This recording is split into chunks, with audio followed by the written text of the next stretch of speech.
안녕하세요. 얼피트 투자자보호센터장 이해붕입니다. 오늘은 지난 6월 7일 미국 상원에 제출된 루미스 질리 브렌트 책임있는 금융혁신법안에 대해서 그 주요 골자에 대해서 말씀드려볼까 합니다. 이 RFIA라고 하는 책임있는 금융혁신법안이 왜 중요하냐 이 말씀을 드리고자 하는데요. 디지털 자산에 대한 규제, 소비자 보호를 위한 기본 체계를 창설하고자 하는 최초의 포괄적인 법안이다. 즉 랜드마크 법안이라는 점입니다. 먼저 이제 법안을 발의한 루미스 의원에 대해서 한번 이야기해 볼 필요가 있을 것 같은데요. 이 루미스 상원의원은 미국에서도 디지털 자산에 관해서 친화적인 규제 장치를 두고 있는 와이오밍주 출신입니다. 예컨대 다오 법안이 와이오밍주에 있는데요. 유언 책임이사 형태로 해서 다오 조직법 그리고 다오 조직의 의결권 조항 이런 것들을 이제 마련한 주이기도 합니다. 지난 2021년 12월에 루미스 위원은 새로운 암호화폐 관련 법안을 제안할 계획이다. 그리고 상품선물거래위원회인 CFTC 그리고 증권거래위원회인 SEC가 공동 관할하는 새로운 프레임워크를 만들겠다 이런 제안을 했었습니다. 이걸 토대로 해서 루미스 의원하고 질리 브렌트 의원이 초당적인 법안을 마련하게 된 것입니다. 참고로 말씀드리면 루미스 의원은 상원에서 CFTC를 감독하는 위원회 소속이고 질리 브렌트 의원은 SEC를 감독하는 위원회 소속입니다. 이러한 그 CFTC와 SEC를 감독하는 양 위원회에 소속된 위원들이 조율해서 마련한 법안이라는데 그 의미가 크다고 하겠습니다.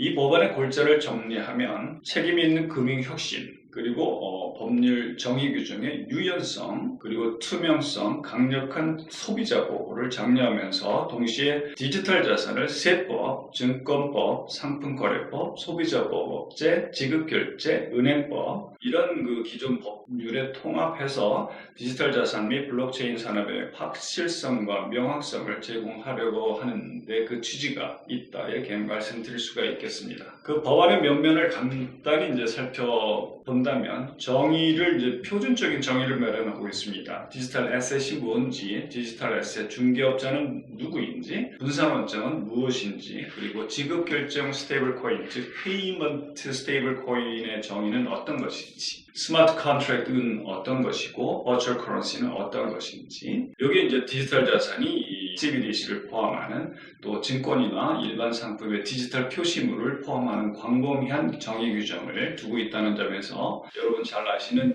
금년 3월에 바이든 대통령의 행정명령에 포함된 디지털 자산 개념과도 같은 궤를 달리고 있다 이렇게 말씀드릴 수가 있습니다. 먼저 세법에서는 분산형 자율조직이라고 하는 다오 여러분들 잘 아시죠? 다오가 세법상 사업체로 인정받으려면 어떤 조직 형태를 갖추어야 된다. 그리고 그 조직 형태는 유한 책임회사, 주식회사, 협동조합 또는 재단 등으로 반드시 조직해야 된다 이런 규정을 두고 있고 디지털 자산 대출에 대해서는 이 기존의 증권 대출이 과세 사건으로 취급되지 않는 것처럼 그래서 디지털 자산 대출도 비과세로 규정을 하고 또 채굴과 스테이킹으로 얻은 디지털 자산에 대해서는 현금화해서 처분할 때까지는 그 종합소득에 포함시키지 않는다. 즉 과세 이연하겠다. 이런 조항을 두고 있습니다. 그리고 국세청이 이런 그 채굴 스테이킹을 통한 디지털 자산 취득한 거에 대해서 과세 취급을 어떻게 할 것인지에 대한 가이던스도 제시를 하라는 요구 조건을 담고 있습니다. 그 다음에 증권법인데요. 증권법에서는 투자 계약성은 있지만 증권에 부여된 일반적 권리는 부여되지 않는 디지털 자산 개념을 마련하고 있습니다. 이것이 소위 투자 계약에서 유래된 부수 자산 혹은 보조 자산이라고 하는 ancillary asset 개념입니다. 이것은 어떤 디지털 자산이 증권으로 볼 건지 아니면 일반 상품으로 볼 건지 이 판단하는 데 필요한 명확한 기준을 제시하는 것이다. 이렇게 말씀드릴 수가 있는데요. 이것은 한편으로는 CFTC와 SEC, 즉 일반 상품과 파생상품 감독 당국인 CFTC하고 또 주권규제 당국인 SEC의 그 감독 관할권을 명확히 하려는 시도이기도 하고 또 법률가들 또 그 자산의 발행인들에 대해서도 명확한 기준을 제시하려는 시도다 이렇게 말씀드릴 수가 있습니다. 이 부수자산이라고 하는 ancillary asset에 대해서는 또 투자자들에게 정확한 정보가 공시될 필요가 있다는 점에서 맞춤형 공시 마련하고 있습니다. 그래서 1년에 2번 이상 반기 공시 요건을 규정을 하고 있고요. 그리고 재미있는 것이 이 ancillary asset은 법적으로 commodity, 즉 일반 상품으로 추정한다. 이렇게 법적 지위를 부여하고 있습니다. 이게 법적 추정이기 때문에 증권이라는 증거를 가지고 반박할 수 있는 전제 조건을 갖고 있는 조항입니다. 그리고 디지털 자산에 대해서도 이제 고객을 위해서 커스터디를 할 필요가 있지 않습니까? 그 요건을 기술적 진전 상황에 따라서 현대화하라는 요구를 SEC에 대해서 하고 있고요. 그 다음에 이제 상품거래법입니다. 이 상품거래법은 CFTC가 관장을 하는데 이 부수자산 등 이 모든 대체 가능한 디지털 자산의 현물 시장이죠. 이 스팟 마켓에 대한 감독관할권, 그리고 그 현물 시장에서 거래를 지원하는 거래 플랫폼에 대한 감독권을 CFTC에 배정하고 있습니다.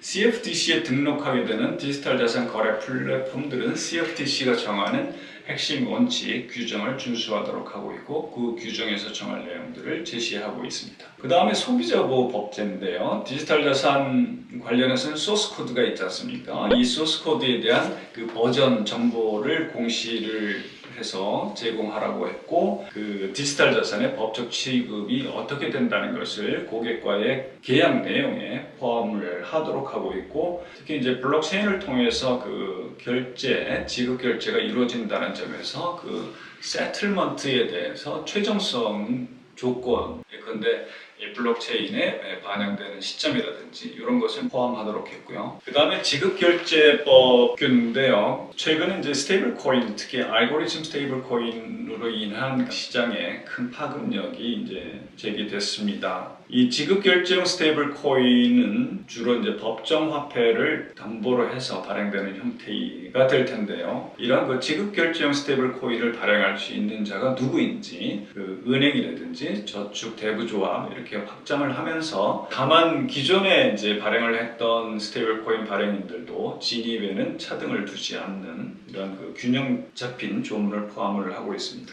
그 다음에 은행법인데요. 독특하게 이 합법적인 대마 취급자에 대해서 은행 거래를 거절하라고 명령을 내린 사례가 있었고 그렇게 하지 말라는 법안이 통과된 바 있습니다. 이 법안도 이 평판만을 이유로 해서 고객과의 그 은행 거래 관계를 제한하지 못하도록 하는 조항을 두고 있고 은행 감독 당국에 대해서도 정당한 이유 없이 즉 국가 안보라든지 이런 것을 위협한다고 하는 정당한 요구, 정당한 이유가 없는 상황에서는 평판만을 이유로 해서 은행 거래 관계를 종료하라고 명령하지 못하도록 이런 조항을 두고 있는데요. 이거는 매우 비슷합니다. 프랑스의 팍트법에 반영된 내용하고도 동일하다고 볼 수 있죠.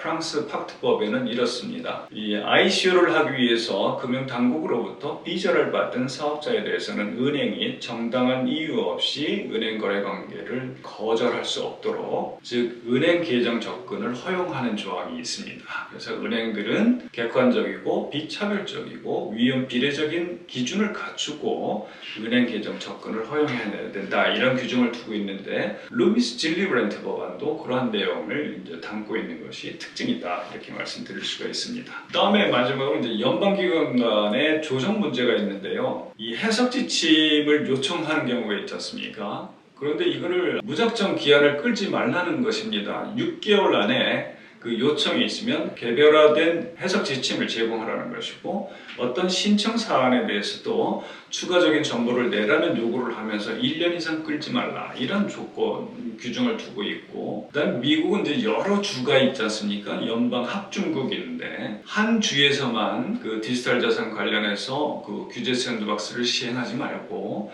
여러 주에 걸쳐서 샌드박스 프로그램을 진행할 수 있도록 주 당국과 연방 당국 간의 협의를 통해서 할 수 있도록 하는 것, 그리고 최근에 해킹이라든지 이런 것이 중요하지 않습니까? 그래서 사이버 보안 그 표준 지침을 이런 그 디지털 자산 중개업자들에게 적용할 표준 지침을 마련하라고 이런 요구 사항도 있고, 그리고 대통령과 의회에 대해서 이제 자문할 금융혁신 자문위원회를 구성하도록 그 구성 요건도 정하고 있다. 이렇게 이제 말씀드릴 수가 있겠습니다. 이처럼 루미스 진리브랜트 법안은 세법, 증권거래법, 그다음에 상품거래법, 은행법, 지급결제, 소비자보호, 그리고 연방기관 간의 조정 이런 것을 포괄적으로 담고 있는 랜드마크 성격의 법안인데요. 이 엔실러리 에셋이라는 이 개념이 굉장히 중요하고요. 이것이 이제 좀 더 탈중앙화되고 투자계약에서 중요한 그 제3자의 경영상 노력 이런 것이 없게 된다고 하면 그 주위에서 이제 일반 상품으로 이렇게 넘어가게 되는 그런 그 전환 규정도 두고 있는 것이 특징적입니다. 이 현재 디지털 자산 시장에 혼란기가 이제 겹쳐지고 있고 여기에 적합한 그 기본 규제 체계를 마련하는 시도가